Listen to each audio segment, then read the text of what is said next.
sciences sociales à Paris, et vous êtes spécialiste de l'étude de la pauvreté et de la précarité. Depuis votre thèse, soutenue sur la disqualification sociale, expression d'ailleurs que vous avez élaborée. Vous êtes notamment intéressé à la reproduction sociale de la pauvreté. Je peux citer quelques-uns de vos livres. La disqualification sociale, essai sur la nouvelle pauvreté, paru en 1991. La société française et ses pauvres, l'expérience du revenu minimal d'insertion en 1993. Les formes élémentaires de la pauvreté en 2005, entre autres, nombre de ces livres étant des travaux d'ailleurs collectifs. Cette année, vous publiez ce livre, donc Ce que les riches pensent des pauvres, pour lequel nous vous invitons et que vous avez écrit avec Bruno Cousin, Camilla Giorgetti et Jules Naudet.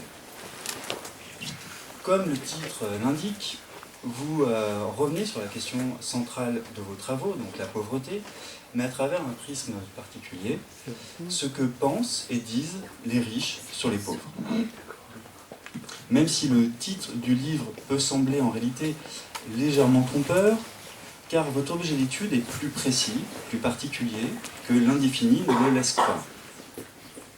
Pour présenter rapidement le propos de votre livre, c'est la restitution d'une enquête sociologique menée depuis 2011 ou 2012, menée donc par le biais d'entretiens avec des riches habitants de quartiers marqués par une forte homogénéité sociale, des sortes de, pardonnez-moi l'expression, de ghettos pour riches.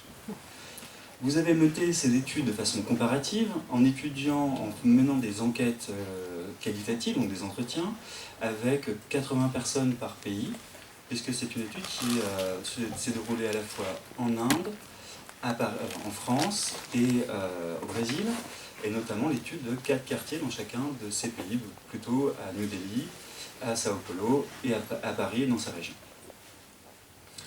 Si vous êtes intéressé à ces quartiers très homogènes, c'est pour étudier la relation entre les stratégies d'homogénéisation géographique de ces quartiers, sur l'entre-soi de ces quartiers, en relation avec des discours idéologiques sur la pauvreté qui sont tenus par ces riches.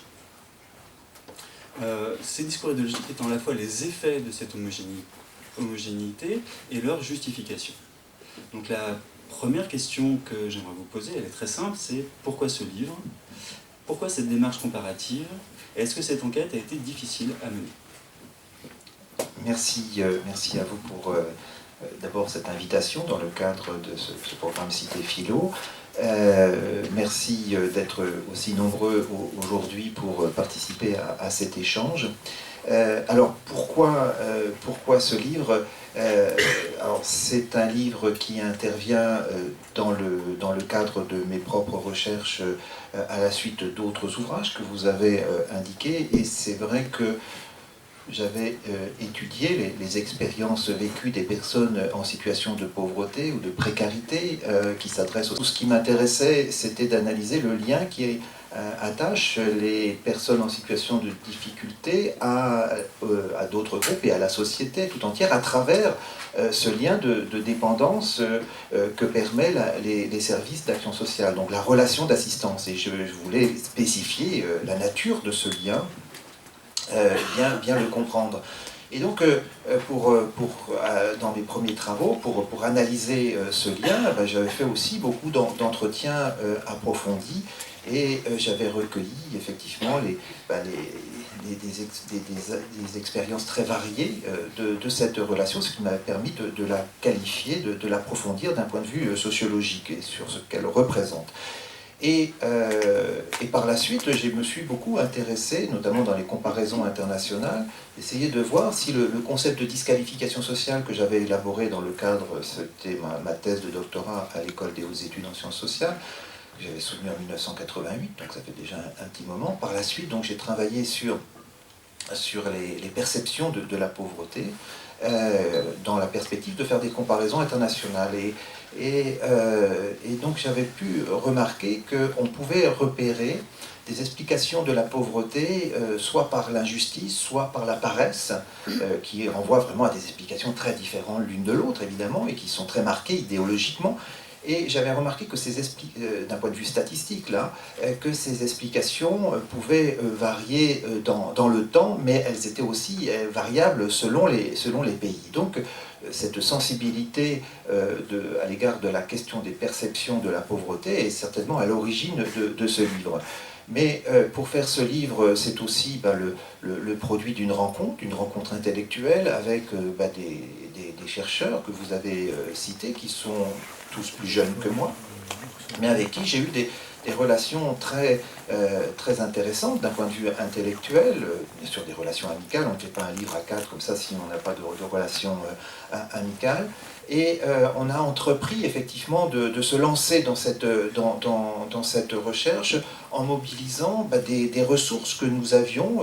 Et pour poursuivre la perspective comparative, on a pu par exemple bénéficier de l'apport de Camila Giorgetti, qui est une sociologue brésilienne, qui est née à São Paulo, et qui connaît effectivement la réalité de São Paulo, sans laquelle effectivement on aurait bien eu du mal à faire une enquête comme ça à São Paulo. Je vous dirai quelques mots sur la façon dont on fait une enquête, enfin comment on fait une enquête auprès des hyper riches vivant dans les quartiers les plus exclusifs, donc les quartiers où on se protège, où les riches se protègent. Comment les sociologues peuvent entrer là-dedans? C'est quand même pas si évident que ça. Donc pour cela, il faut effectivement mettre en place des dispositifs d'enquête qui sont parfois exigeants.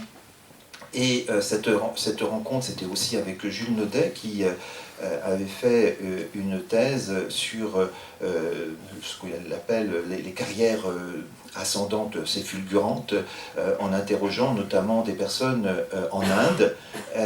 Il avait fait des comparaisons déjà lui aussi entre l'Inde et Paris et les États-Unis, et donc il connaissait bien New Delhi, il y avait résidé plusieurs années, donc il était tout à fait implanté pour pouvoir nous aider à monter cette enquête. Et puis Bruno Cousin est un sociologue qui avait fait sa thèse aussi sur les quartiers riches de Milan et de Paris. Donc vous voyez que j'ai fait ce livre, mais en m'entourant aussi de personnes qui avaient des compétences que, d'ailleurs, je ne réunissais pas à moi tout seul, c'est-à-dire que je n'aurais pas fait ce livre tout seul. C'est vraiment un livre d'équipe.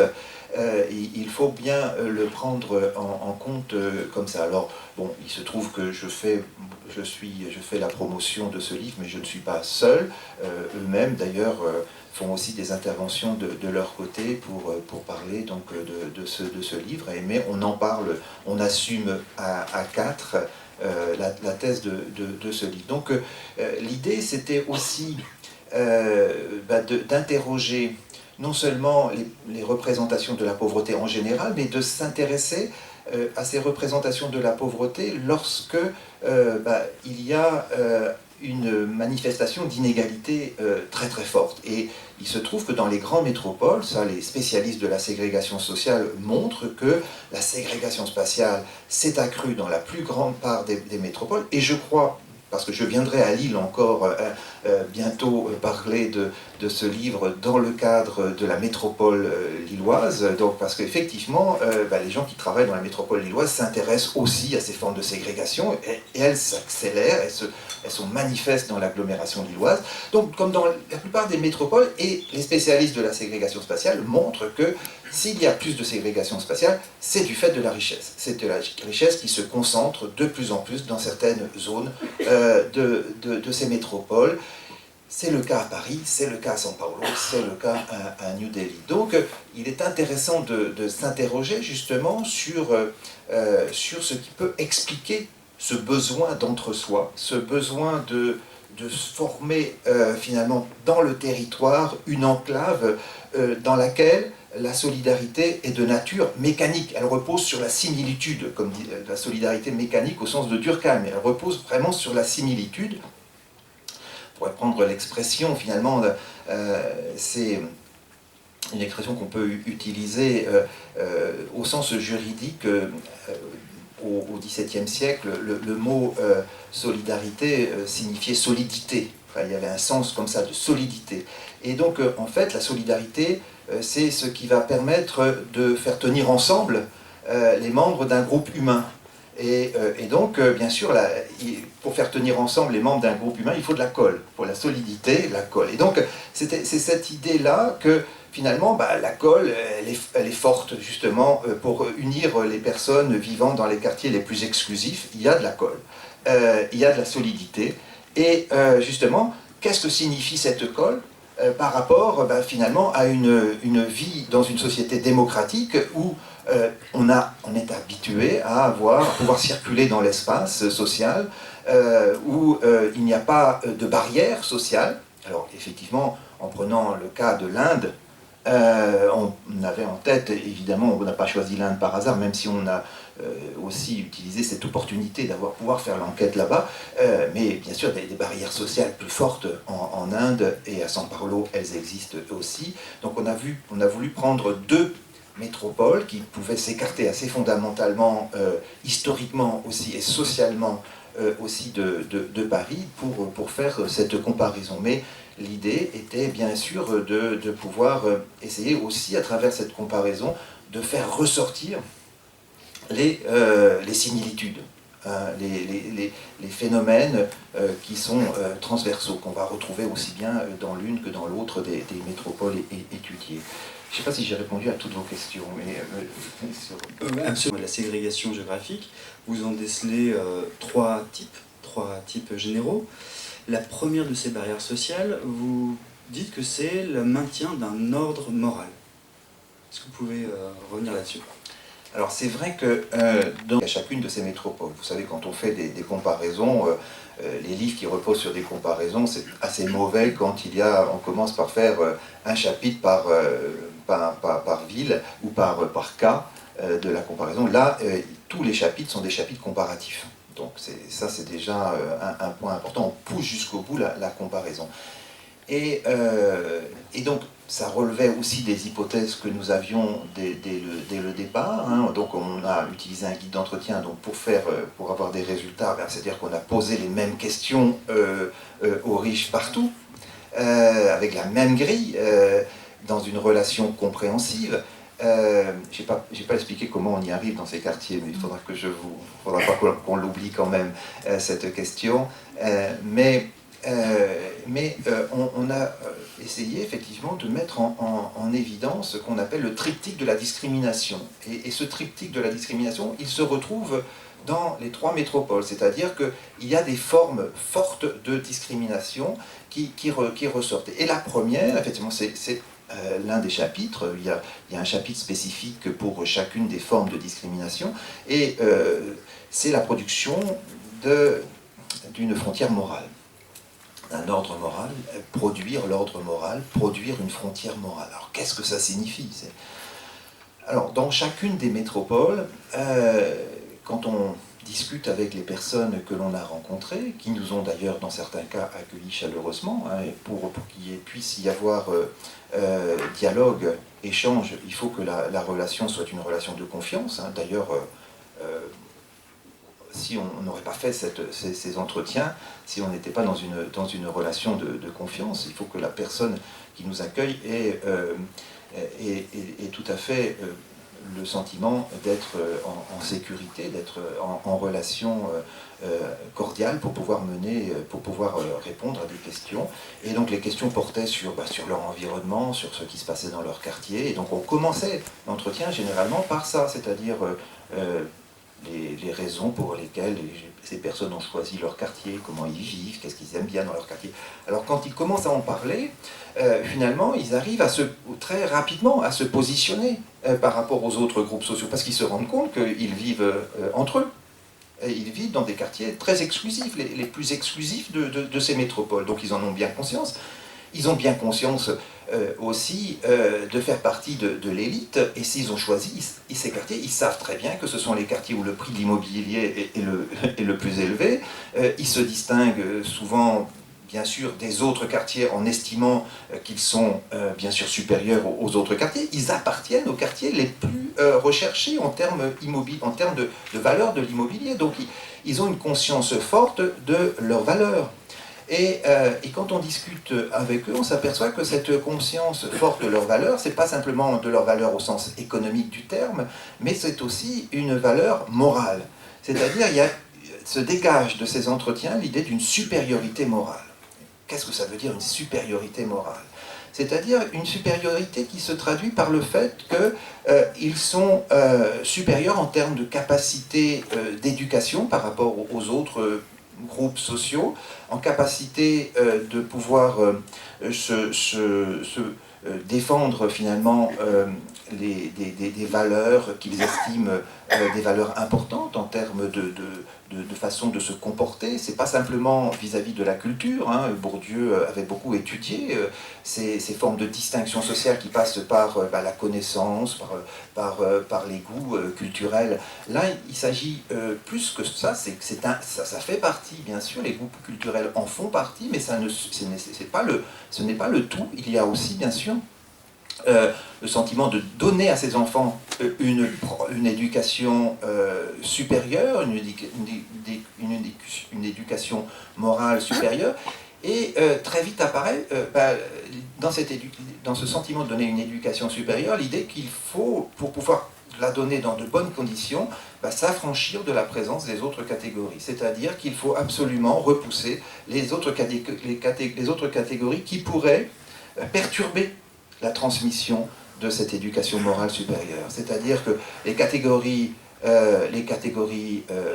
populaires pourraient perturber, pourraient anéantir en quelque sorte l'effort d'éducation morale que veulent ces catégories supérieures. Donc on voit à travers ce discours l'idée d'une supériorité morale et d'une frontière, c'est-à-dire que dans ce quartier, on est évidemment moralement supérieur aux autres catégories sociales.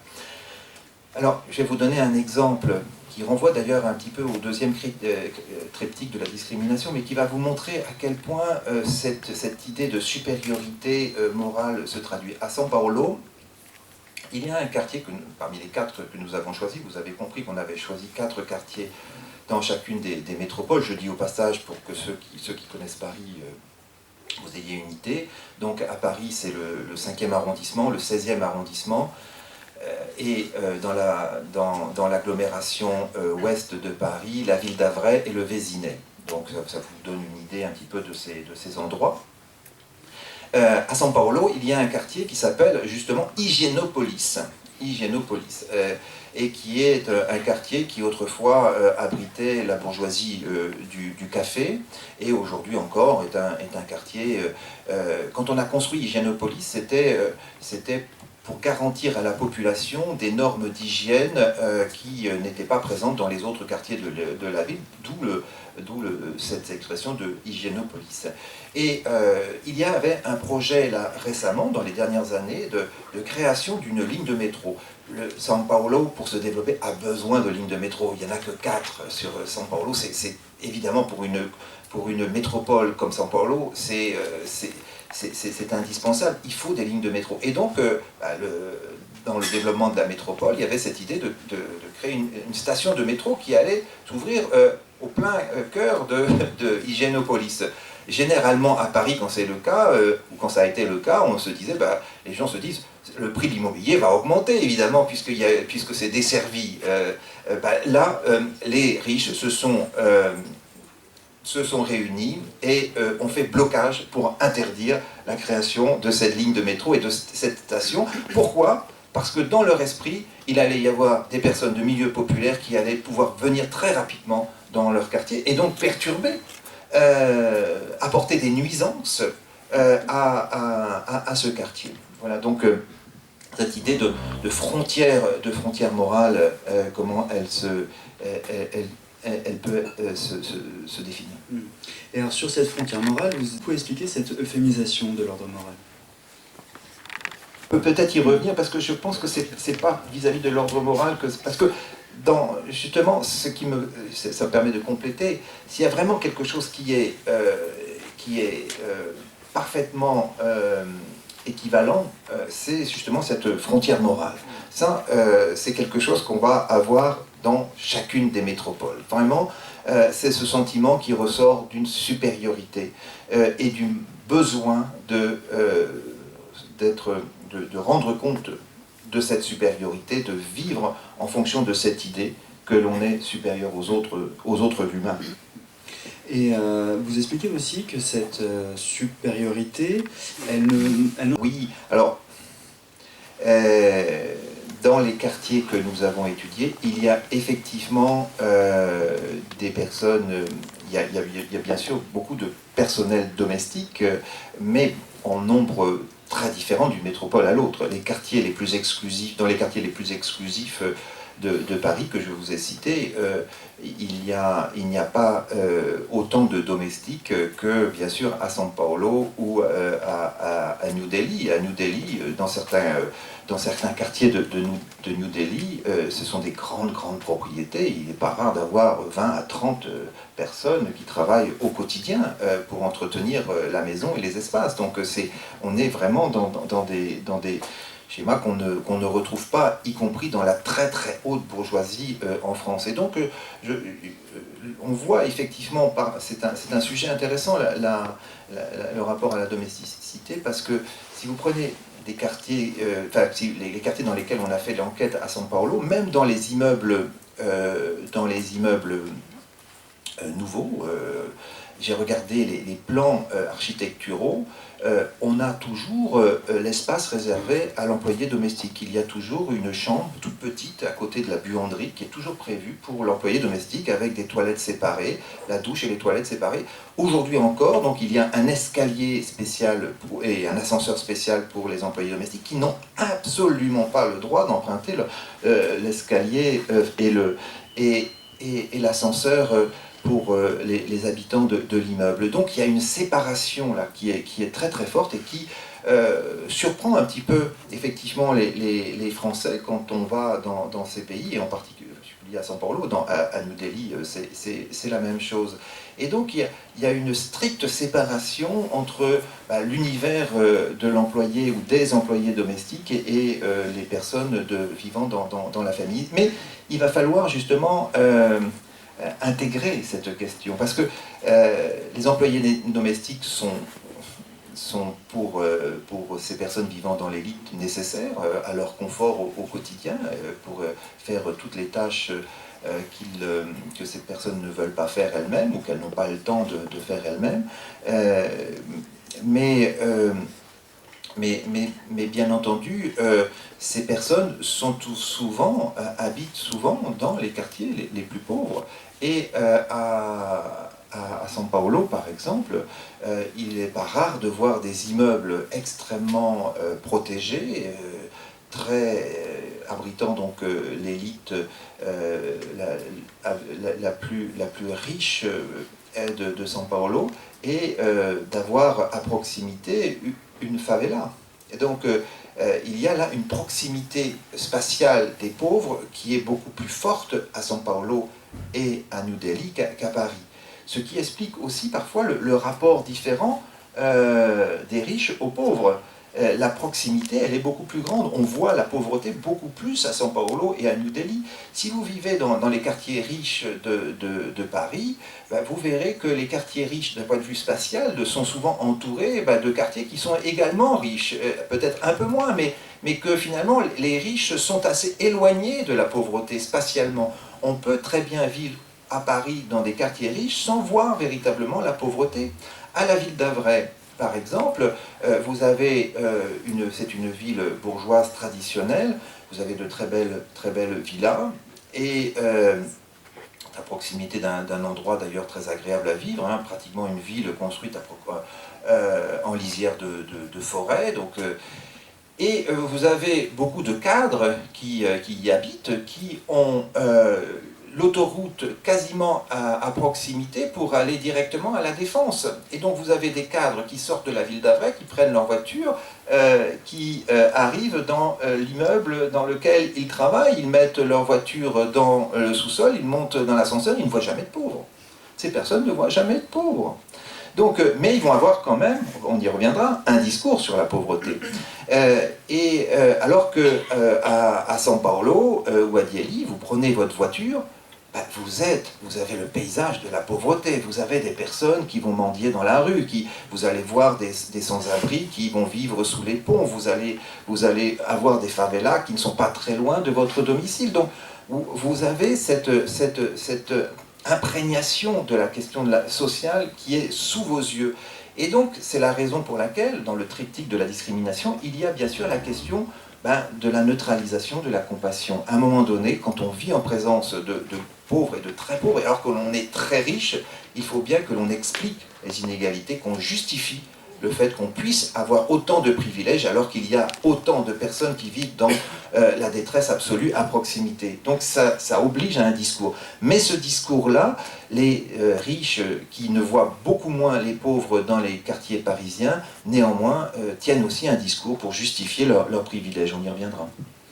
Oui, c'est une autre dimension, c'est du triptyque de la discrimination, c'est parce que, effectivement, les riches sont conscients des nuisances que peuvent apporter la présence des pauvres à proximité de chez eux, qu'ils s'expriment sur ce sujet. Et cela se traduit, effectivement, par l'énonciation de tout ce qui est indésirable chez les pauvres, tout ce qui est nuisible.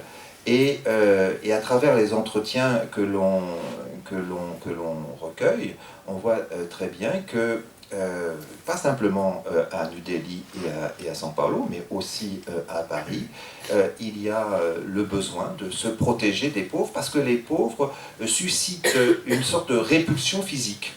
Elle est là, la répulsion physique, le dégoût profond de voir cette pauvreté et ce besoin de prendre de la distance par rapport à ce spectacle qu'on ne peut pas supporter. On ne peut pas supporter parce qu'on le considère dangereux. Alors, il y a tout d'abord la dimension hygiéniste qui est forte, hein, les riches à São Paulo et à New Delhi ne prennent jamais les transports en commun. Jamais les transports en commun, parce que dans les transports en commun, les personnes vont dire on va être en relation avec des catégories populaires, des pauvres qui se sentent mauvais. Il y a l'idée que l'on ne peut pas toucher les endroits qui ont été touchés par les pauvres, parce qu'il y a l'idée de pouvoir être contaminé, la contamination. C'est une contamination qui leur semble quelque chose comme insupportable à vivre, l'idée de pouvoir toucher. Alors, ils ont souvent un gel hydroalcoolique avec eux quand ils ont été obligés de serrer la main à un pauvre. Ça leur arrive quand ils ont des employés domestiques, mais ils ne peuvent pas supporter l'idée même de ce contact physique avec les pauvres qui sont susceptibles d'être sales. Donc il y a l'idée, alors on pensait bien sûr que on allait trouver ça très fortement à Delhi, ce qui est le cas pour des raisons traditionnelles liées au système des castes et de la pureté, hein, l'idée de pureté, mais on va le retrouver de façon au moins aussi forte à São Paulo, et on le retrouve un petit peu aussi à Paris, moins prononcé. Alors pourquoi c'est moins prononcé à Paris? Parce que depuis le 19e siècle, on a mis quand même en place des structures sanitaires qui permettent effectivement de se prémunir du risque bactériologique, du risque d'infection.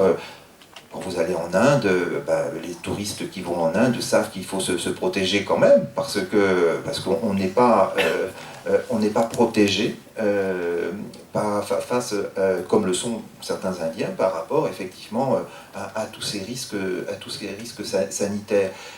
Mais nous vivons effectivement dans des sociétés qui, de ce point de vue-là, ont dépassé ces appréhensions, qui étaient pourtant des appréhensions très réelles au XIXe siècle. Dans la première moitié du XIXe siècle en France, relisez le livre « Classe laborieuse et classe dangereuse » de Louis Chevalier, vous verrez effectivement que c'était une question fondamentale. Ne pas effectivement tomber malade parce qu'on a été contaminé par le pauvre. Cette angoisse hygiéniste, elle était très présente au XIXe siècle, elle s'est atténuée. Mais aujourd'hui, à Paris, ce risque bactériologique, cette répulsion que l'on éprouve à l'égard des pauvres, ressurgit dans certains cas. Et vous avez vu dernièrement dans le 16e arrondissement de Paris, après le projet de mise en place d'un centre d'hébergement pour sans-abri, on en parle dans le livre, on commence d'ailleurs par par cela. Donc, à l'orée du bois de Boulogne, ce projet, cette construction d'un centre d'hébergement, il fallait bien trouver un endroit pour mettre ces personnes en difficulté, qui ne sans logement, c'est donc des personnes aussi qui sont des réfugiés. Il y a eu là une manifestation massive de révolte, je dirais de révolte, face à ce projet. Des signatures, un mouvement de contestation. Pourquoi cette contestation? Dans les propos qui sont tenus, c'est-à-dire qu'il y a l'idée que les pauvres n'ont rien à faire dans ces quartiers. Et d'ailleurs, nous, on l'a recueilli aussi dans le 16e, avant même quand on a fait l'enquête avant ce projet, et dans d'autres quartiers aussi, l'idée que les pauvres n'ont rien à faire. De toute façon, les commerces qui sont là ne sont pas pour eux. Ils n'ont pas leur place, tout simplement. Donc, pourquoi faire de la mixité sociale, vouloir imposer cette mixité à travers des centres d'hébergement? Parce que finalement, ce n'est pas pour eux, ce n'est pas sain, ça va contaminer tout le quartier. Il va y avoir des gens dangereux qui vont circuler dans le quartier, qui vont voler, qui vont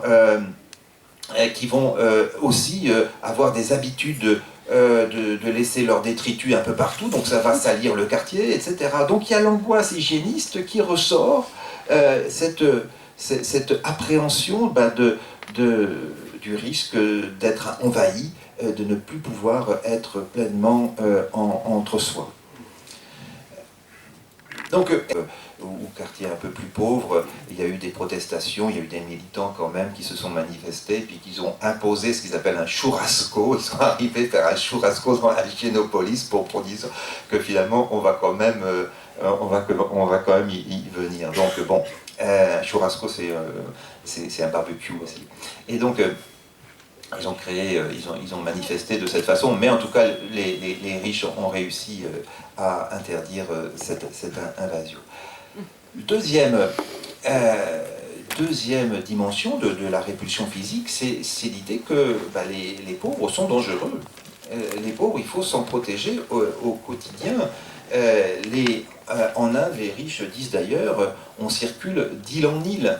C'est-à-dire qu'on est dans un entre-soi, on va dans un autre entre-soi, mais on ne s'arrête jamais dans les espaces où il y a des pauvres qui habitent. Et c'est la raison pour laquelle, d'ailleurs, à Delhi, des espaces publics tout entiers, des parcs, ont été abandonnés comme ça par les catégories qui se jugent supérieures, si bien qu'il n'y a pas d'espace de mixité, d'espace de rencontre. Les personnes circulent d'un espace à un autre en disant qu'effectivement, il y a toujours un risque quand on circule d'une île en île. C'est le moment du voyage.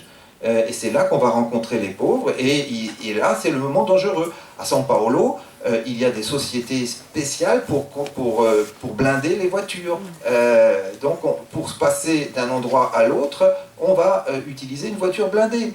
C'est parce qu'on a peur, on vit dans une angoisse permanente. Et moi-même qui va souvent à São Paulo et qui réside dans certains de ces quartiers qui abrite l'élite intellectuelle avec laquelle je suis en relation quand je vais, je me dis mais c'est pas possible. Ils me tiennent en permanence un discours sur la dangerosité, c'est-à-dire que je suis interdit d'aller dans les quartiers populaires.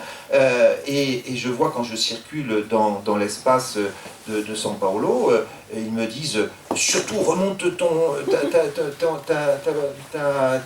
ta vitre dès qu'on est au feu rouge, alors qu'il fait très chaud, etc. Parce qu'effectivement, tu vas avoir quelqu'un qui va venir te piquer ta montre, etc. On vit dans une angoisse permanente. Et je connais aussi d'autres catégories sociales qui disent que tout ça, ce sont quand même...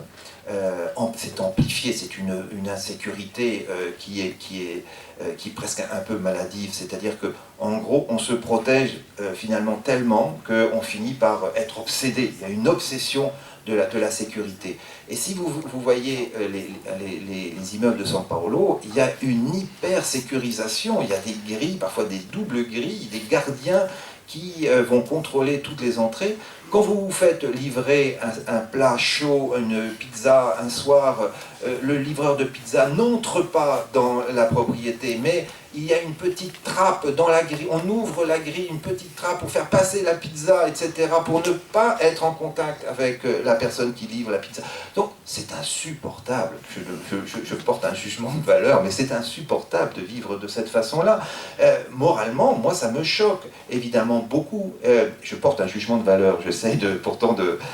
mais vous voyez que la vie au quotidien, c'est ça, c'est-à-dire d'être en permanence dans l'angoisse quotidienne de se faire agresser et donc d'être obligé de vivre dans un entre-soi et d'éviter tout contact avec les catégories populaires que l'on ne connaît pas. Alors, ça revient à la question des employés domestiques. Les employés domestiques, il faut les trier, évidemment, et les éduquer. Alors pour leur faire confiance, on va les intégrer dans la famille. Il y a d'ailleurs une chambre spéciale pour au moins une personne qui va vivre parfois, qui va rester dormir. Et donc on va intégrer le domestique dans la cellule familiale et on va entretenir une relation de nature assez paternaliste, bienveillante et paternaliste, parce qu'on va l'affranchir finalement de son conditionnement extérieur. On va essayer de faire en sorte que cette personne puisse être vraiment retirée de son milieu le plus possible. Donc vous voyez, c'est ce phénomène de la répulsion qui est quand même très très fort dans ces deux villes, et de Delhi et de São Paulo, mais on va la retrouver aussi à Paris, et on voit en tout cas à Paris ce qui nous a beaucoup surpris. Enfin, moi je ne m'attendais absolument pas à voir ça de cette façon, parce que les entretiens que l'on fait avec des personnes qui sont catégories qui sont cultivées, je pensais qu'elles allaient essayer de masquer cette répulsion physique, parce qu'effectivement elle est très politiquement incorrecte dans une société démocratique qui se veut démocratique, une société d'égalité de citoyens. Si vous commencez à dire qu'il y a des citoyens qui sont effectivement indésirables, faut l'assumer politiquement. Et donc moi je pensais que les riches allaient effectivement noyer, essayer de masquer cette répulsion. Eh ben non, ça ressort très fortement à Paris aussi, mais ça se manifeste sous la forme d'une racialisation de la pauvreté. Et ça, c'est un phénomène qui se répand aujourd'hui. À Paris, il y a une haine ou un danger qui est ressenti et qui se traduit parfois par de la haine à l'égard de populations d'origine étrangère qui sont effectivement racialisées.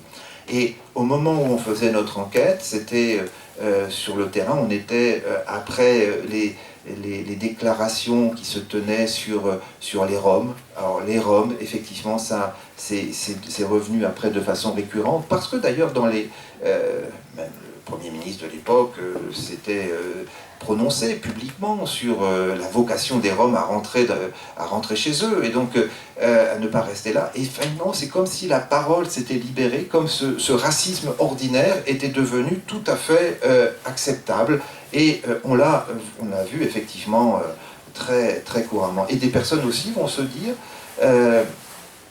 quand elles vont par exemple à la gare du Nord ou à Châtelet-Léal, elles se disent « Oh, quand même, on est un peu en insécurisation, parce que on n'a pas l'impression d'être en France, il n'y a que des Noirs, des Arabes, etc. » Donc les gens disent cela comme ça, ouvertement. Donc c'est une forme de peur qui est racialisée, qui renvoie à des phénotypes précis.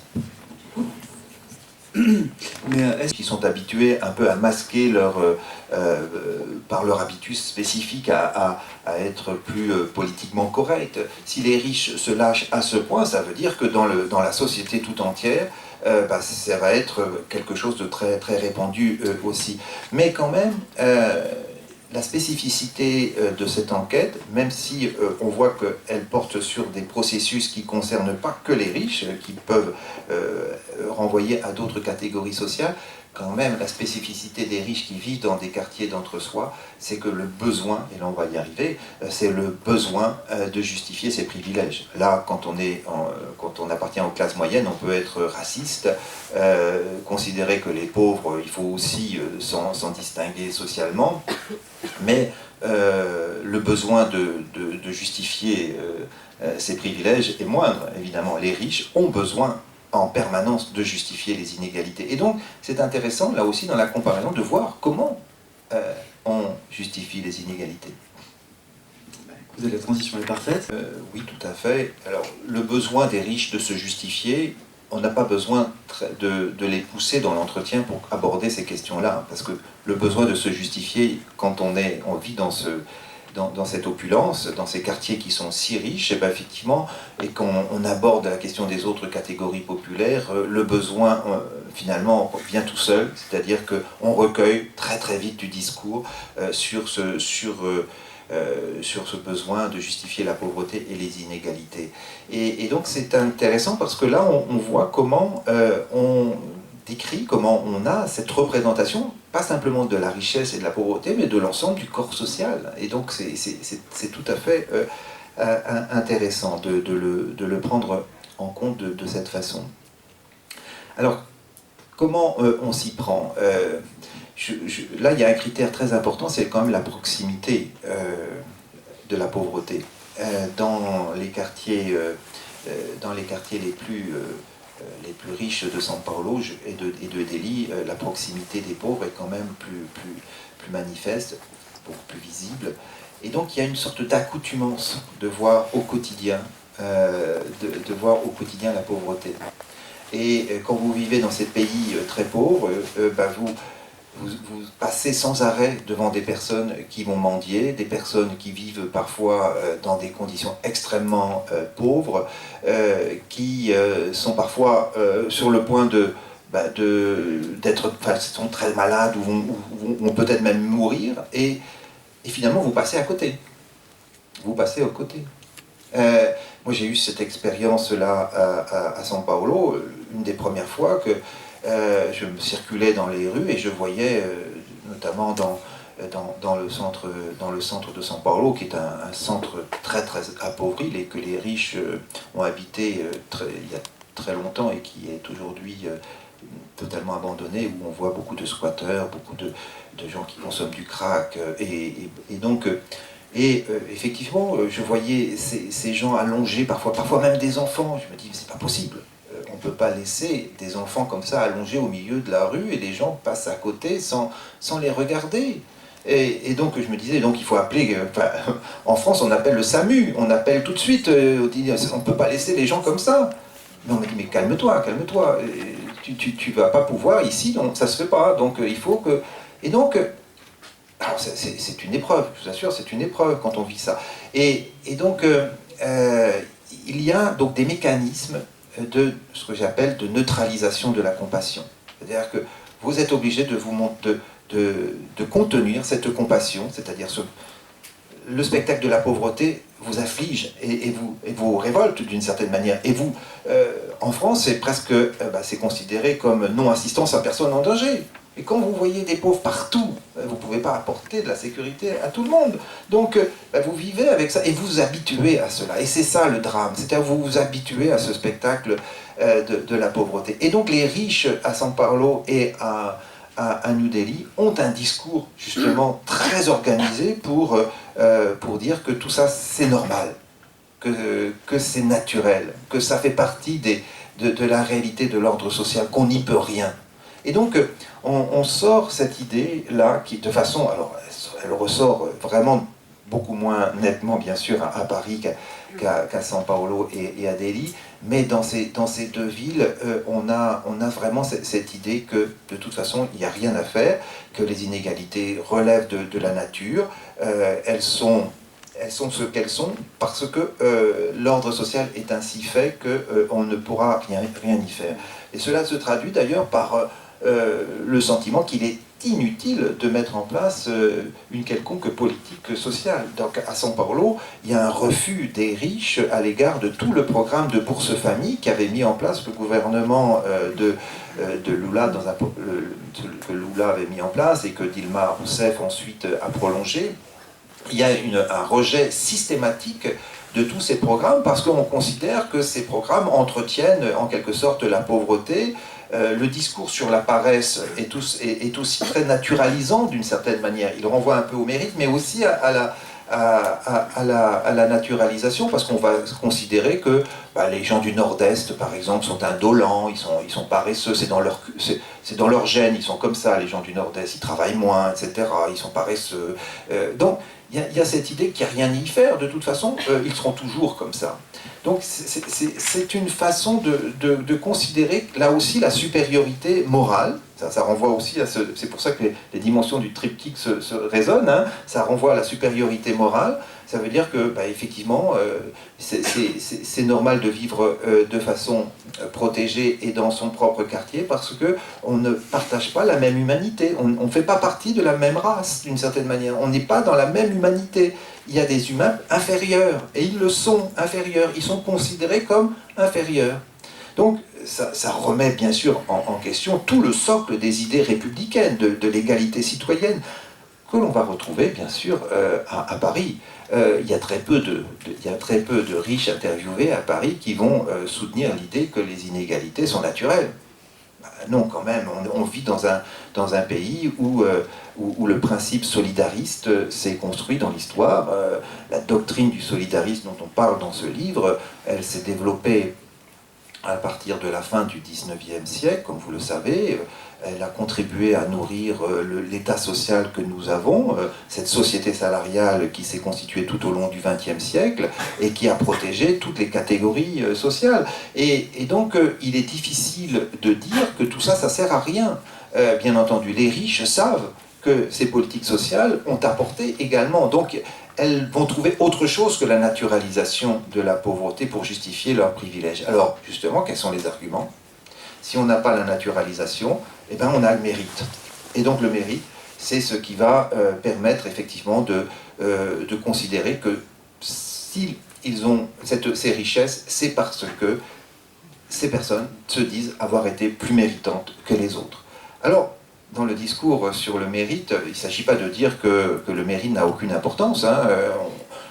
Je travaille dans des écoles, à l'école des hautes études en sciences sociales, on prend en compte, les enseignants prennent en compte aussi dans l'évaluation des travaux, le travail qui a été réalisé, le mérite. On ne peut pas effectivement faire abstraction. Et moi, je ne suis pas du tout pour l'idée de dire que le mérite, ça n'a aucune signification, évidemment que ça en a une. Mais l'idée de mettre ça en avant pour justifier les privilèges, c'est quand même du réductionnisme. Parce que très souvent, ça permet d'oblitérer complètement la question sociale et la réalité des personnes qui vivent, qui grandissent dans des quartiers qui sont disqualifiés. Donc on ne peut pas aujourd'hui considérer quand même que le mérite permet d'expliquer le tout des inégalités. C'est un peu trop simple quand même, mais ces personnes vont se raccrocher à ça parce que c'est le seul élément qui va permettre de croire à leur supériorité morale. Alors parfois d'ailleurs on peut s'interroger parce que ce sont des personnes qui disent avoir eu beaucoup de mérite, mais quand même leur fortune, la fortune dont ils jouissent, c'est quand même ne vient pas de leur propre travail, mais de l'accumulation des générations de leur famille passée. Et donc mais elles se disent quand même méritantes parce qu'il y a quand même un ancêtre qui a fait fortune. Et donc, alors, il ne faut pas tomber dans la caricature non plus. Les riches tiennent aussi un discours parfois, et peuvent tenir aussi un discours nuancé, mais on va retrouver quand même cette explication qui va être, je dirais aussi, là vous avez raison de la rappeler, souligné par une sorte d'idéologie morale qui conduit à mettre l'accent sur la responsabilité individuelle, sur l'injonction à l'autonomie, à l'effort individuel, au travail. Et donc cela conduit parfois à dénier toute idée de responsabilité sociale, l'idée même d'être des associés solidaires, de se protéger collectivement en tant que tout social. Tout ça, c'est des idées qui sont avec l'idéologie néolibérale en train de se disparaître peu à peu, enfin pas totalement, mais on voit un affaiblissement, un délitement de cette doctrine du solidarisme, y compris en France. Et donc l'élite est porteuse de cette idéologie aussi. Et pour revenir sur la naturalité... On s'y réfère en permanence, mais que les castes sont interdites. En Inde, les castes sont interdites. Mais ce qui est très surprenant, c'est que vous voyez quand même, malgré que ce soit interdit, vous voyez quand même dans les quotidiens des annonces matrimoniales en faisant référence à la notion de caste. Parce qu'effectivement, quand on se marie, quand on passe une alliance, on se réfère à sa caste d'origine. Donc c'est interdit, mais en même temps, ça fait partie de l'organisation normale de la vie des Indiens. Donc chacun sait à quelle caste il appartient. Et donc, même si c'est démocratiquement... c'est pas jugé compatible avec l'idée même de démocratie moderne, d'égalité citoyenne, il n'empêche que dans la vie sociale, ça relève effectivement des classements, des catégorisations tout à fait permanentes et régulières. Donc, de ce fait, quand on explique la question des inégalités, parfois ça tombe sous le sens même. C'est même plus des questions pour les Indiens. Évidemment, l'ordre social repose sur des castes et les castes sont appelées en des destins qui sont spécifiques, et donc il n'y a pas besoin trop de s'inquiéter de ces questions. Au Brésil, c'est un peu plus caché, plus dissimulé, parce que la société brésilienne, historiquement, se vit comme une société métissée. Or, le racisme est très important au Brésil. Si vous allez à l'université, vous ne voyez pas une seule tête noire. Donc le pays qui a vécu avec l'esclavage, d'ailleurs qui a été le dernier pays à abolir l'esclavage. Mais vous ne voyez pas une tête noire, il n'y a pas d'élite noire au Brésil. Alors, donc, pour ceux qui ont pu aller dans ces quartiers, effectivement, vous verrez qu'il n'y a que le personnel domestique qui est noir. Et donc les personnes que nous avons interviewées savent qu'il est très politiquement incorrect au Brésil de parler ouvertement de racisme. Et c'est la raison pour laquelle j'ai trouvé d'ailleurs que l'élite parisienne, aujourd'hui, est beaucoup plus, je dirais, utilise un discours beaucoup plus courant pour qualifier, et donc on est bien dans un processus de racialisation de la pauvreté en France très, très visible, alors qu'il est masqué pour ces raisons-là au Brésil. Par exemple, on voit par exemple des personnes qui vont dire, au lieu de dire la personne est dangereuse parce qu'elle est noire, elle ne va pas dire ça comme ça, elle va dire le bandit potentiel peut avoir la tête de mon gardien, par exemple. Voilà, c'est une façon de ne pas avoir dit directement quelle est et on ne sait toujours pas d'ailleurs quelle est effectivement la tête du gardien, mais on sait que quand même il y a une très forte probabilité que cette tête soit noire. Donc on voit cette façon de contourner parce que c'est politiquement tout à fait incorrect, socialement incorrect, très en contradiction avec la représentation ordinaire de la société brésilienne comme une société métissée. Vous faites beaucoup référence... Oui, donc vous connaissez la rhétorique réactionnaire de ce livre de Hirschman, donc qu'on a cité et sur lequel on s'est appuyé. Alors, on va retrouver dans les arguments sur les politiques sociales des éléments qui renvoient à cette rhétorique. Les effets pervers, oui, ils sont présents. On va les retrouver. On va les retrouver beaucoup dans les trois pays. Et les effets pervers des politiques sociales, c'est quoi? c'est l'idée quand même que bon, ça entretient une classe de paresseux.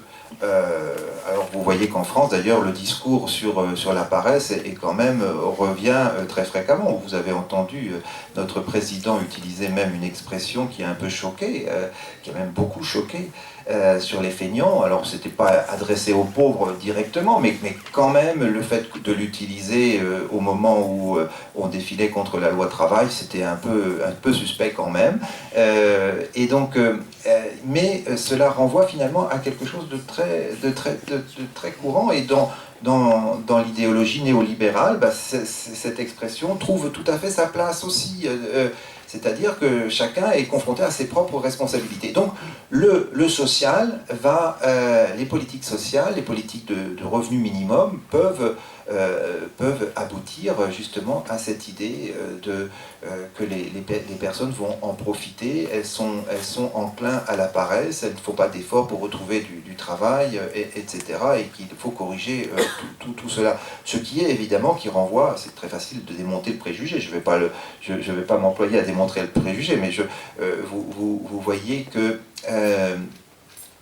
à quoi cela peut renvoyer. Et donc, ce discours sur les effets pervers peut prendre des formes aussi différentes d'un pays à l'autre. Au Brésil, la critique des bourses famille renvoie davantage à l'idée que, bien sûr, ça entraîne une classe paresseuse, mais que finalement, ça ne change pas, la réalité, tout ça, ça ne sert à rien, et qu'on pourrait tout à fait se passer de ce type de politique.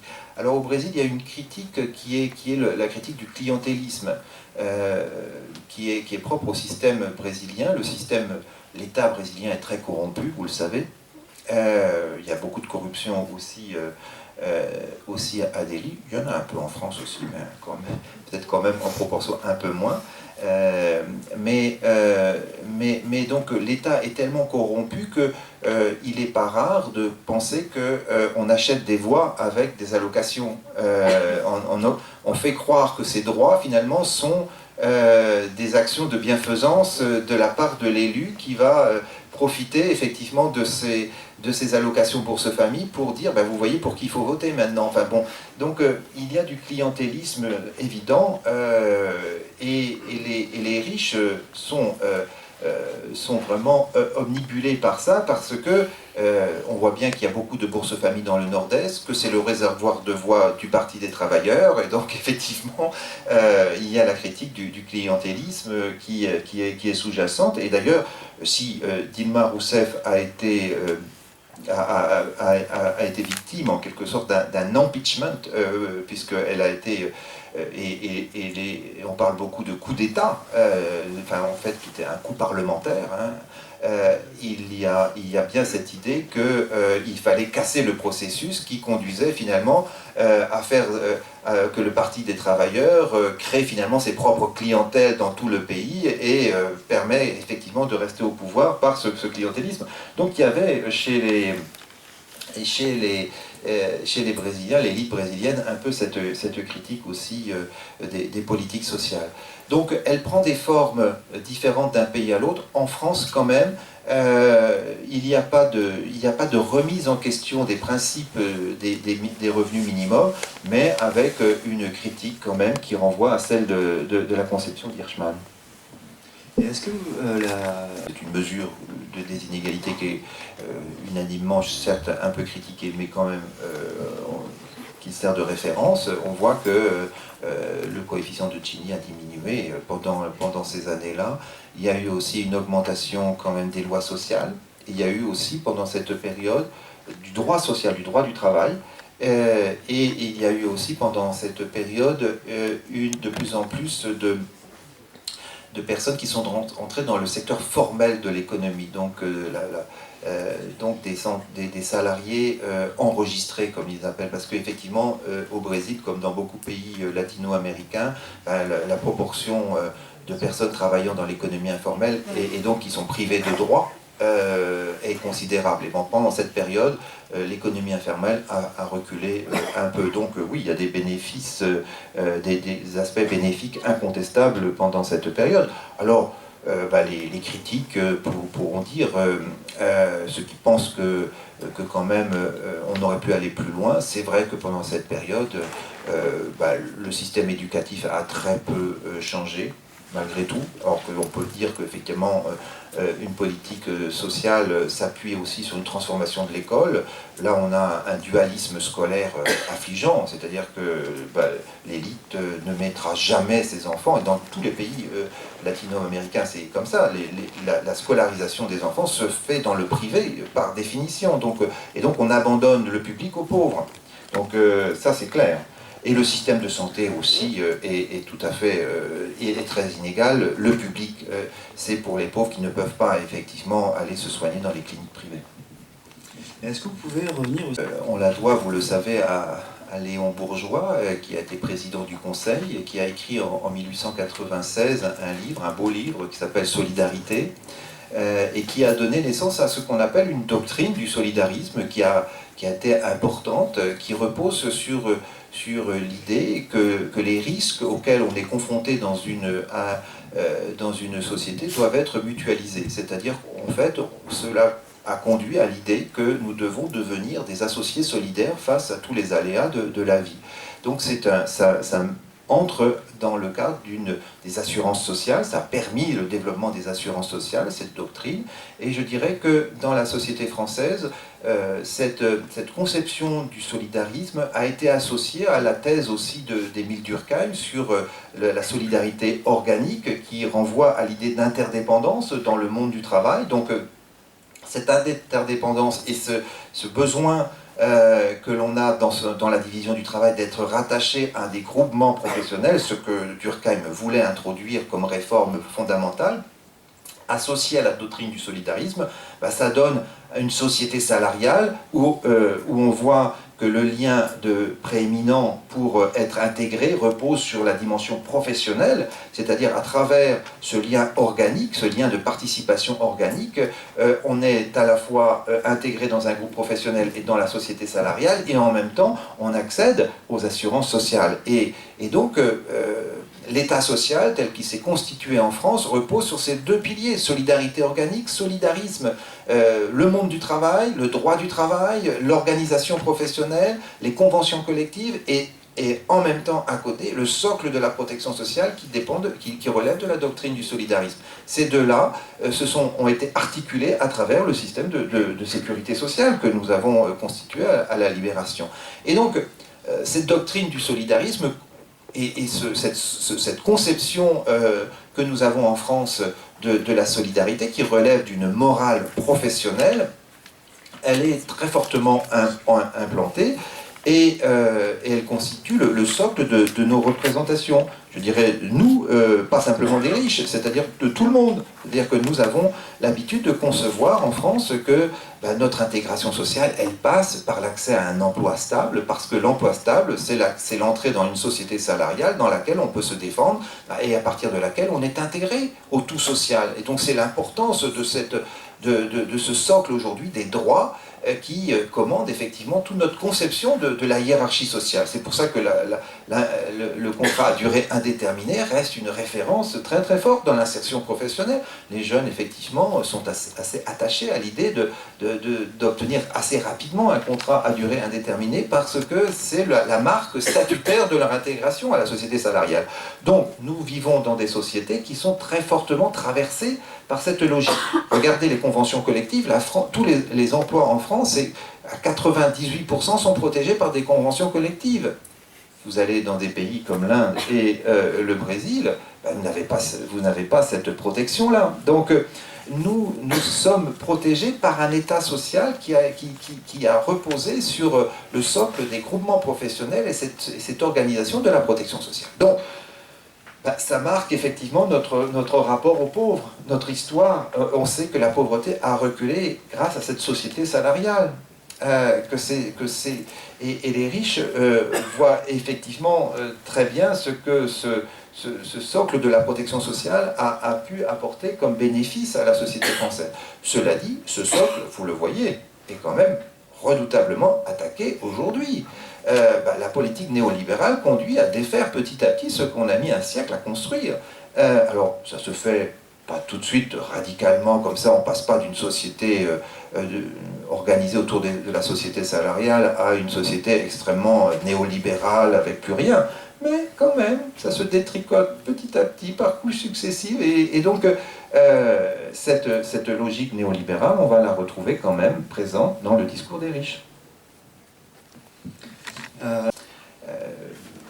C'est cette constitution d'une frontière assez forte, donc frontière morale, frontière aussi qui relève de formes d'explication de la pauvreté et des inégalités, cette forme de rationalisation des privilèges, conduit finalement à s'interroger sur les mécanismes de solidarité à l'œuvre dans les sociétés.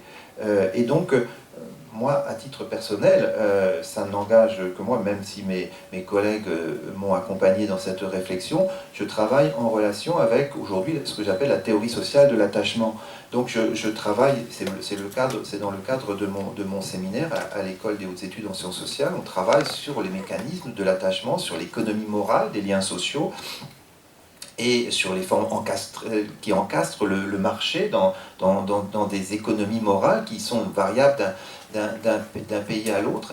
Et je dirais que ce livre est une interrogation sur ces mécanismes qui permettent justement de faire tenir ensemble par la colle dont je parlais au début, c'est-à-dire tenir ensemble et solidifier le tout social. Et je dirais que les mécanismes que l'on voit à l'œuvre dans ce livre constituent une menace, d'une certaine manière, une menace une menace pour cette société démocratique, cette représentation d'une société démocratique ouverte et où les personnes peuvent facilement circuler d'un endroit à l'autre, où l'espace public est un lieu de rencontre, où tout le monde a sa place. En fait, on se rend compte à travers ce livre que ce qui nous est cher, toute cette idée de société démocratique, ce tout social équilibré, il est menacé par ce rapport de classe, quand même, qui est fort, qui est porteur à terme aussi de conflits entre les différents groupes sociaux.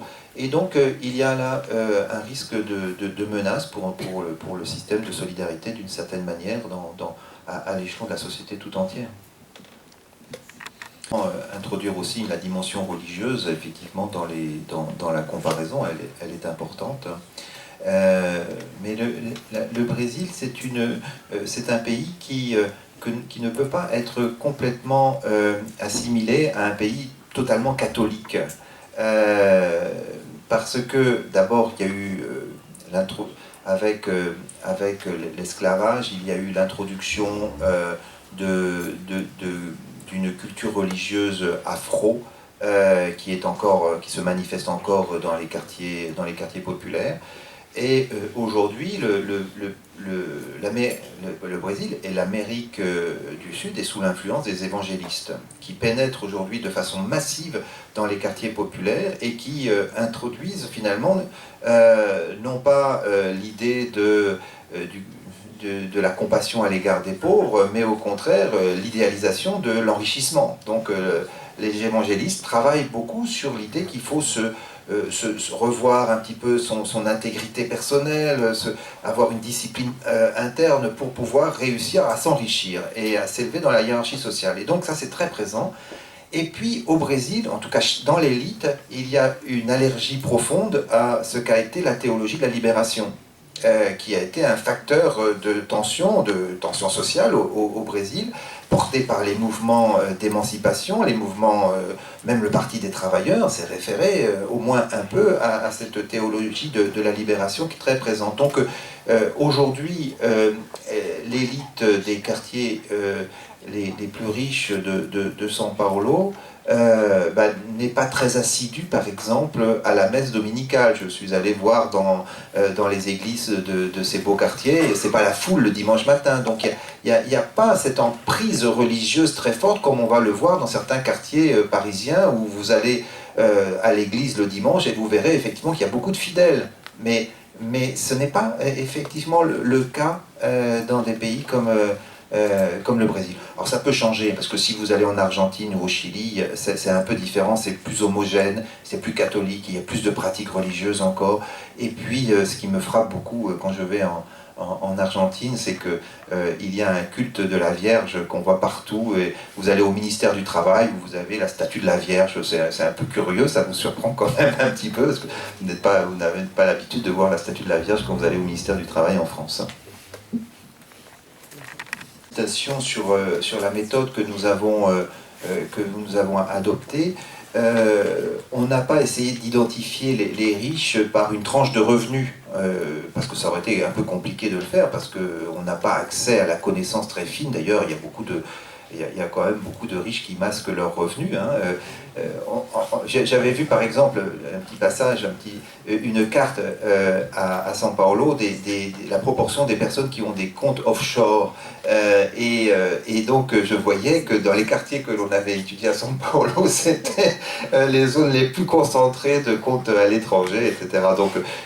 Donc on ne pouvait pas vraiment identifier les riches par une connaissance très précise de leurs revenus réels, parce qu'effectivement c'est très dissimulé. Et alors ce que l'on a fait, c'est qu'on a pris les quartiers les plus exclusifs de chacune des métropoles, c'est-à-dire les quartiers où il y a la concentration de la richesse la plus élevée. Alors on a la chance d'avoir des cartographies aujourd'hui très précises à partir des données du recensement en France, et donc on peut très bien identifier les zones les plus concentrées, et donc on le voit très vite, et on peut choisir donc les quartiers les plus exclusifs. C'est ce que nous avons fait. Néanmoins, il faut quand même préciser que même dans les quartiers les plus exclusifs en France, les riches sont nettement moins riches que les riches vivant dans les quartiers les plus exclusifs à São Paulo et surtout à Delhi. Parce qu'effectivement, on va trouver des franges beaucoup plus riches dans les quartiers exclusifs de Delhi, donc avec des inégalités qui sont beaucoup plus fortes. Alors, nous avons donc interrogé des personnes qui sont hyper riches, mais en France, mais nous n'avons pas essayé d'analyser si ces personnes étaient, et d'ailleurs on ne pourrait pas le dire, effectivement supérieures moralement aux autres catégories. Ça, c'est impossible à vérifier.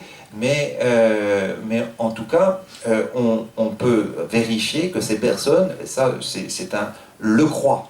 Nous, on ne peut pas dire si c'est vrai ou pas, parce que ça relève effectivement d'une appréciation un peu subjective, mais en tout cas, ces personnes partagent le sentiment de le croire fortement, qu'elles sont supérieures moralement aux autres. Et ça, finalement, c'est déjà un résultat aussi à prendre en compte. Peut-être entrer dans, au total, 12 quartiers hyper riches de ces 3 métropoles, 4 dans chacune des métropoles, en réalisant dans chacun 20 entretiens, au total 80 par métropole, et au total 240. Pour cela, évidemment, il faut bénéficier d'un certain nombre de recommandations sociales. Vous pensez que on ne peut pas se dire, ben voilà, je suis comme un commerçant de commerce, je frappe à la porte, je fais une enquête sociologique, est-ce que vous voulez bien m'accorder 1 heure de votre temps pour que je fasse un entretien sur la façon dont vous vivez dans votre ville, dans votre quartier? Ça ne se passe pas comme ça. Étant donné les barrières de sécurité qui existent, il y a toujours une recherche évidente de vérification.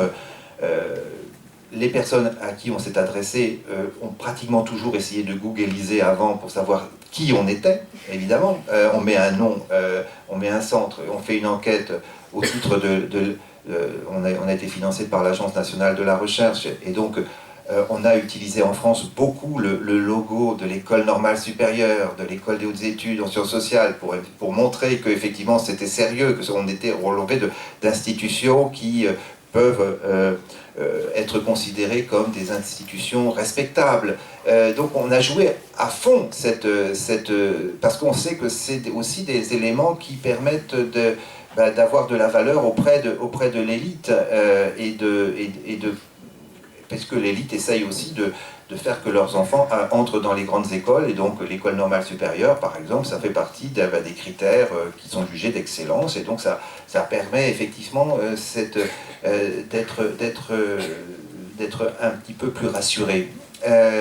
Mais au Brésil, il fallait par exemple dissimuler très fortement le fait qu'on était des sociologues, hein, parce que la sociologie au Brésil est très marxisée, hein, et jugée marxisante. Donc si on disait qu'on était des sociologues, c'était sûr qu'on n'avait pas beaucoup de chance. Donc il fallait effectivement dire qu'on faisait une étude, que c'était un projet français, etc., et être recommandé d'avoir des personnes qui pouvaient dire c'est sérieux, vous pouvez y aller, etc. Enfin, donc d'être recommandé, ça s'est fait comme ça. En Inde, on a eu beaucoup d'appui par l'ambassade française, qui a aussi beaucoup d'entretien, des liens étroits parfois avec cette élite, et le fait effectivement d'être français au Brésil aussi, mais en Inde, le fait d'être français, c'est une bonne carte de visite. Donc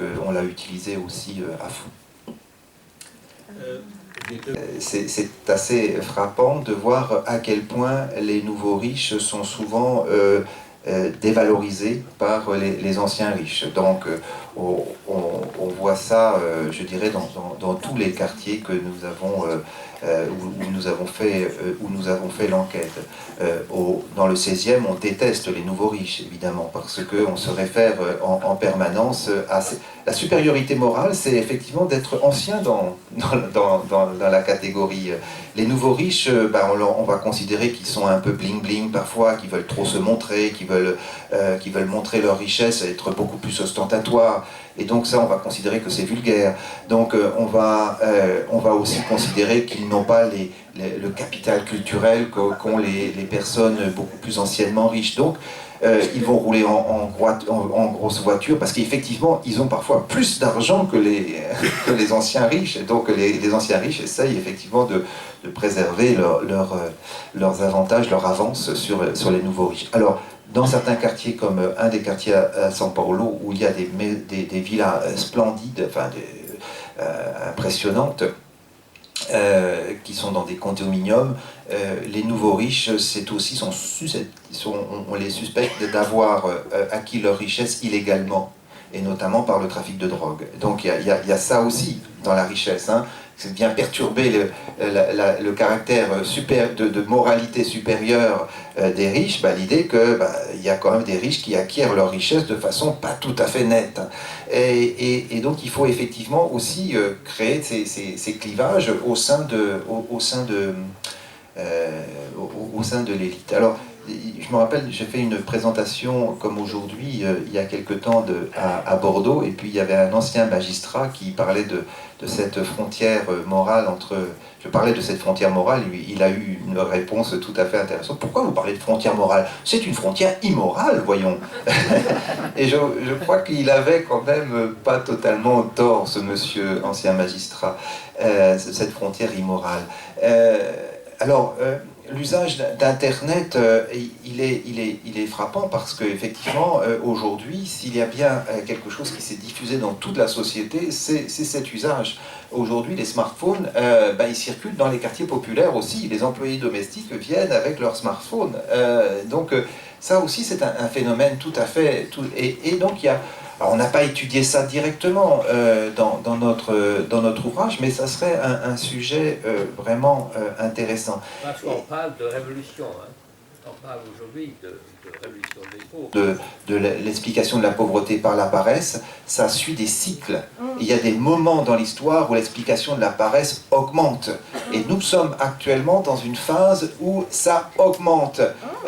Et effectivement, quand ça augmente, on a cette pensée, elle est relayée, y compris par des responsables. Et donc c'est un peu performatif, c'est-à-dire que ça accroît encore la présence de ce préjugé dans la conception, dans la représentation que sont fait. Mais on peut dire qu'on peut lutter contre ces préjugés et ils ne sont pas forcément toujours ils ne se déploient pas toujours avec la même intensité. Donc il y a des variations. Et le discours que l'on tient sur la solidarité, le monsieur qui est intervenu montre qu'il y a effectivement des actions, des personnes qui travaillent pour lutter contre ces préjugés, qui font un travail sur le lien social. Ben, ça contribue aussi à entretenir dans l'idée d'autres conceptions justement qui vont être alternatives, qui vont combattre ces préjugés.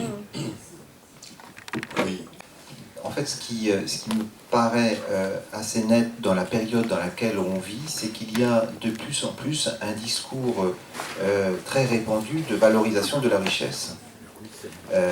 Ça me paraît vraiment, moi qui ai vécu autour de ces questions, de la question sociale depuis quand même, je m'en occupe, je l'étudie, je suis les choses depuis une trentaine d'années. Et donc, ce qui me frappe dans la période actuelle, c'est ce discours-là qui devient un discours vraiment de valorisation de la richesse qui accompagne toutes ces politiques néolibérales. Alors, moi, je n'ai jamais vu ça de cette façon-là, en France en tout cas, à ce niveau-là.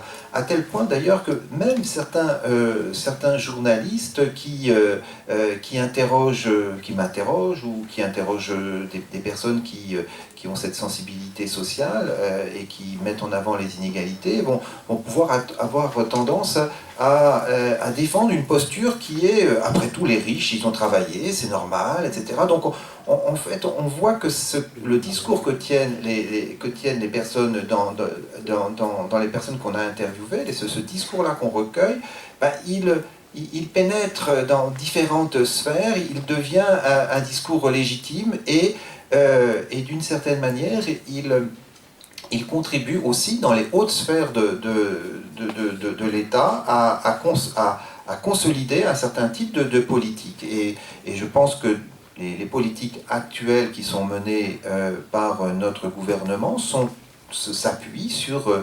ce discours. Vous avez notre président qui a parlé des promis de cordée. Ben, voilà, vous avez un peu cette idée de la valorisation, de la richesse. Alors il ne s'agit pas de... Mon propos, encore une fois, n'est pas de condamner les riches. Hein. Je ne suis pas dans cette idée complètement de retrouver une attitude de détestation des riches, de construire un rapport de classe. Le sociologue ne peut le faire à l'issue de son travail, mais en tant que sociologue, il ne contribue pas à ça, c'est pas sa fonction. Il révèle la réalité sociale, il permet d'essayer de la comprendre. Mais tout de même, moi, en tant que sociologue, je suis frappé par cette pénétration, cette force de ce discours de valorisation de la richesse aujourd'hui. Ça, c'est un point important que je voulais souligner, et ce lien avec la façon dont on conçoit la politique aujourd'hui et les politiques publiques qui se déploient actuellement. Donc, oui, la deuxième question portait sur la question de la peur, et vous me demandiez effectivement si cette peur était d'une certaine manière légitime ou pas. Alors, il faut essayer de voir les choses. C'est vrai qu'objectivement, le taux de criminalité est beaucoup plus élevé à São Paulo et à Delhi qu'à Paris, évidemment. Nous vivons, et ça je me rappelle que Robert Castel le disait, dans des sociétés qui sont sécuritaires. Peut-être que si on comparait avec notre histoire ancienne, on s'apercevrait que nous vivons dans des sociétés où on ne se fait pas quand même, on risque pas de se faire assassiner aux quatre coins de la rue. Donc nous vivons dans des sociétés globalement sécuritaires, malgré ce discours de la peur, de cette montée de l'angoisse, de l'insécurité, qui peut paraître à peu près disproportionné quand même, dans certains cas aussi en France. Mais votre question allait un petit peu plus loin, et elle montrait que finalement, est-ce que ce séparatisme social qui accompagne et qui justifie cette peur, est-ce qu'il n'entretient pas finalement une escalade encore plus grande vers ces inégalités? Et j'aurais tendance à dire oui, c'est-à-dire que l'attitude des riches qui cherchent finalement à faire sécession, à se replier dans leur quartier et à aller d'île en île, contribue finalement à affaiblir l'espace public en tant que tel. C'est-à-dire que l'espace public n'est plus un espace public où on peut se faire confiance. On ne peut plus circuler librement. Alors évidemment, cela conduit à des rapports de classe qui sont violents, qui sont extrêmement violents, si bien que il me semble que la conquête d'une société démocratique ouverte à tous, où on vit selon le principe de l'égalité citoyenne, c'est une société qui se construit au quotidien, qui se défend au quotidien. C'est-à-dire que l'espace public ouvert à tous doit être défendu. C'est-à-dire qu'il faut admettre qu'il puisse y avoir dans l'espace public des rencontres entre des couches sociales, entre des cultures différentes, et c'est ça qu'il faut défendre. Donc je dirais que c'est ça l'enjeu aussi du vivre ensemble dont on parle tant. On n'a pas abordé les questions de revenus directement avec les personnes interviewées. On allait les interroger sur... le prétexte de les interroger, c'est de mieux connaître leur milieu de vie, etc. Et d'aborder dans l'entretien les questions sur la pauvreté qu'on n'a pas eu besoin vraiment d'aborder directement. C'est venu directement dans l'entretien. Mais on ne pouvait pas s'autoriser là à faire une étude budgétaire, leur demander est-ce que vous avez tel ou tel compte. Donc ça, c'était pas possible, évidemment. Donc on ne peut pas, dans ce type d'entretien, faire ça.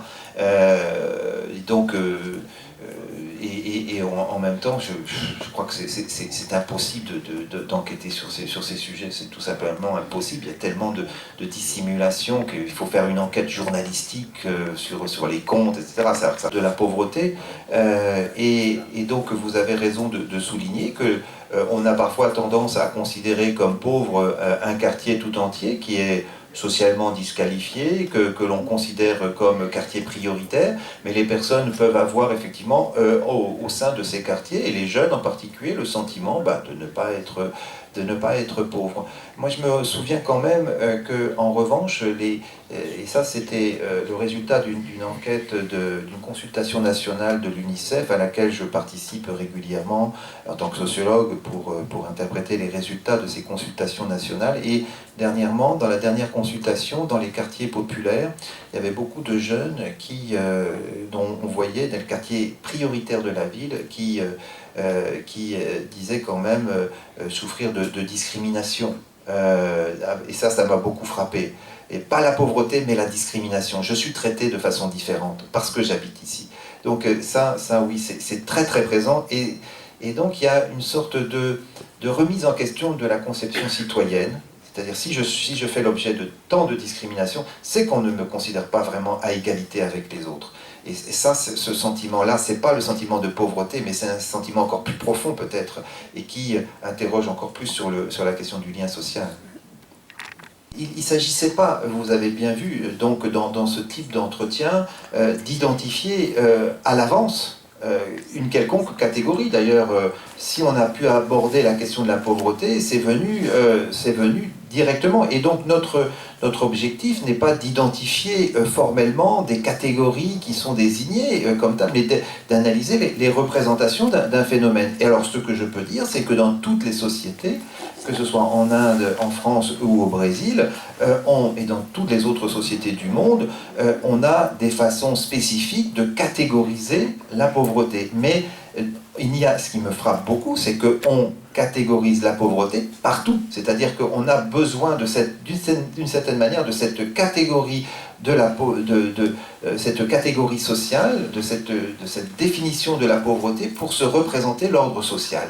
Et ça vaut dans toutes les sociétés. Donc, je peux imiter de façon objective, de façon totalement satisfaisante, ce à quoi renvoie cette représentation. Il faut la prendre comme une représentation, parce que c'est important de raisonner dans ce cadre-là, mais justement en s'appuyant sur le fait que d'une certaine manière, cette définition de la pauvreté, elle est institutionnelle, elle est sociale, et elle sert à appréhender la question des inégalités, et d'une certaine manière, c'était sous cet angle-là que nous avons envisagé la question.